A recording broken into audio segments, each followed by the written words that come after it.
Hello everybody, welcome to episode 4 of Stadium Spotlight. This is a show where we look at different unique stadiums in the show 24, and today we're going to be looking at 5 different stadiums here in the show 24. All the stadium information will be in the description. As always, you can check out these stadiums for yourself, and if you have your own stadium you want me to look at, make sure to put your online ID and the name of the stadium in the comments below, and I'll be sure to check it out. The first stadium of today is Rappahannock Grounds, and this stadium is named after an Indian tribe in Virginia. Really beautiful stadium. It's a brick, old-fashioned stadium. On left field it is 330. To dead center field it's 400, but 420 right center field, and then down the right field line it is 340. Behind home plate we have one large section of seating, but it is kind of divided up into 2 sections. They're just not separated. Right field, we have one large section of seating, takes up almost the entire right field wall. We have 2 light towers overlooking the stadium. We got some advertisements above it as well, and a flag in right field.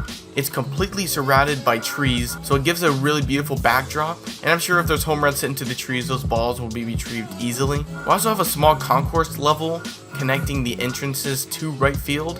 We have a little section right here. To center field, we have the framed bricks batter's eye, and this batter's eye is also surrounded by more trees. Left center field, we have an out-of-town scoreboard. We have an electronic one with scores around the league, small ribbon scoreboard, and we have the manual scoreboard. In left field, we have no seating, but we have 2 light towers overlooking the stadium with a chain link fence above the wall. Beyond this fence, we have some buildings and some townhouses. I'm sure fans can get on top of the roofs and watch the games from there. But I love the detail he put into this. It looks like an actual little town block, then just randomly put buildings there. And I forgot to mention, but beyond the trees in right field, we have some insured houses, because I know there's gonna be a couple home runs smashing windows. And I'm sure these are nice houses to live in if you don't mind the noise. And then outside the stadium, we do have some buildings and some parking with this nice outside concourse level. It's right next to a couple entrances into the stadium. And then the outside of the stadium looks really cool. Again, it reminds me of Ebbets Field. Here's a bird's eye view of the stadium. And here's what it looks like at night. Next, we are at Moonshot Mountain 2.3, and this stadium was created by Top Dog 5592634. A lot of numbers. Down the left field line, it is 270, really short porch and left. To dead center field, it is 385, and then down the right field line, it is 270. So you can say without a doubt, it is a hitter's paradise. But this might be an edit of the stadium, as it seems that this wall right here used to be the actual home run wall. You can see by the little edges right here. So if you want to, you can look through all the dimensions and see if you can possibly get the fence moved back or just lower the altitude, but I don't know how much that's gonna help. So if you're thinking of using this online, consider those 2 things. Very unique seating behind home plate. We just have a steep section of seating all around home plate. There is some walking room in between these sections, but it's almost just one entire section. Very interesting and unique, I will say that. We have some picnic seating behind home plate as well.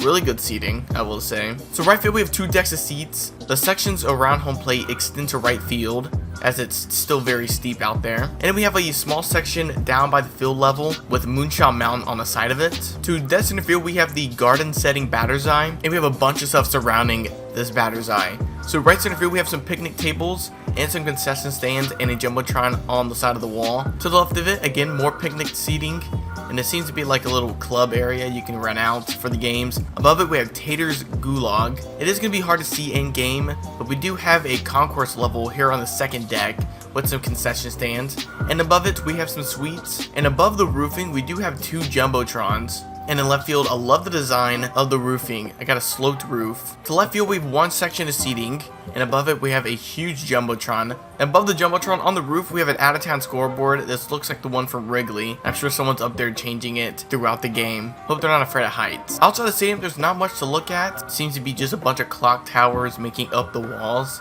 And here's a better look at the roof in left field. It kind of looked like solar panels at first. It might be, but it is the top of this futuristic building prop.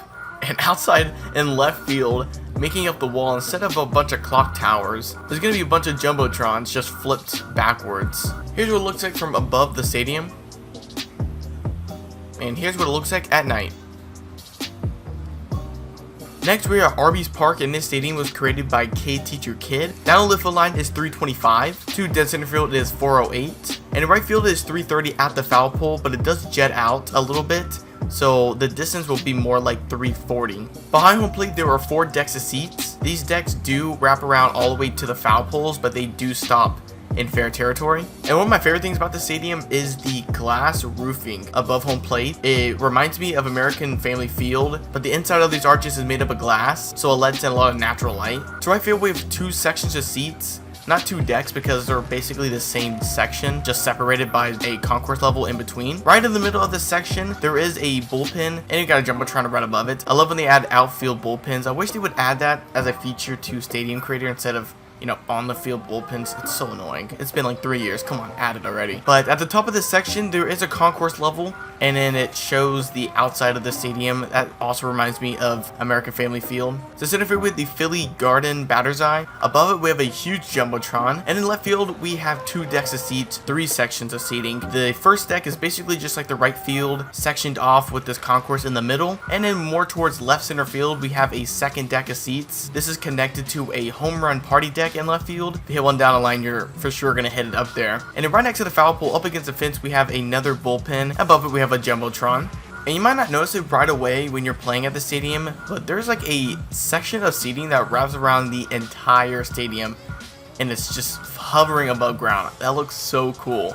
Can't imagine you ever hitting one up there. That's gonna be like 600 feet. And one thing you're gonna have to worry about with the stadium, if you're playing during the day, is the sun. From here, it might not be able to see it, but when you're playing, that sun is gonna really hurt how you see the ball. I would caution, if you're gonna end up playing the stadium online, play at like 7 o'clock in August or something.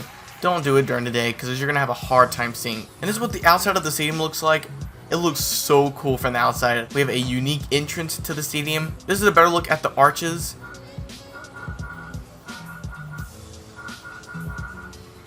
And in left field, we do have some buildings that you'll be able to see through the glass walls in left field. And then we have some staircases going up to the entrances of the stadium. Here's a bird's eye view of the stadium. And here's what it looks like at night. For our throwback stadium for this episode, we are at the Masonry. And this stadium was created by Twinnedlnk. I'll leave a link to the original video in the description. Behind home plate, we have 4 or 6 decks of seats. What's unique about the stadium is down the left field line, there's a building just right in the middle of the section, and they just bumped up the seating. Got some concessions in between the second and third deck. The first and second deck extend all the way to right field, pretty much into right center field. It's going to take a long shot to get it into the second deck. On the concourse of the second deck, there is a party section people can stand and watch the game from. There's a warehouse at the back of the section. Through center field, we have the frame slates blue base batter's eye. We have a large concourse level behind the batter's eye with a really cool slide that goes through the building. Don't know if the mascot's gonna go through it or not. The bricked warehouse surrounds this entire concourse level, so it just encloses it into the stadium. Left field, just like right field, the first and second deck extend into left center field. There's a concourse level on the second deck with some bars, and then above it on the side of the warehouse, we do have a jumbotron.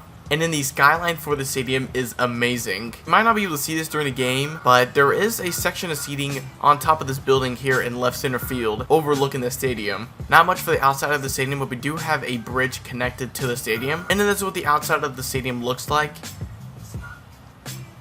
Here's a bird's eye view of the stadium.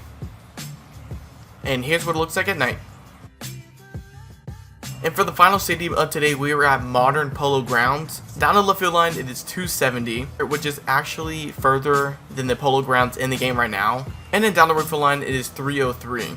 And this stadium is somehow a hitter's and pitcher's paradise. I mean, dead center field, you're not going to hit a home run, but if you hit a pop-up to right field, it's going to get out. And so this is a modern Polo Grounds. The original only had 2 decks of seats wrapping around the entire stadium. This one actually has 3. So behind home plate, there are 3 decks of seats. Down the right field line, there is a concourse level connecting the section behind home plate and the right field section of seating. And on the left side, there is nothing connecting the 2 sections of seating.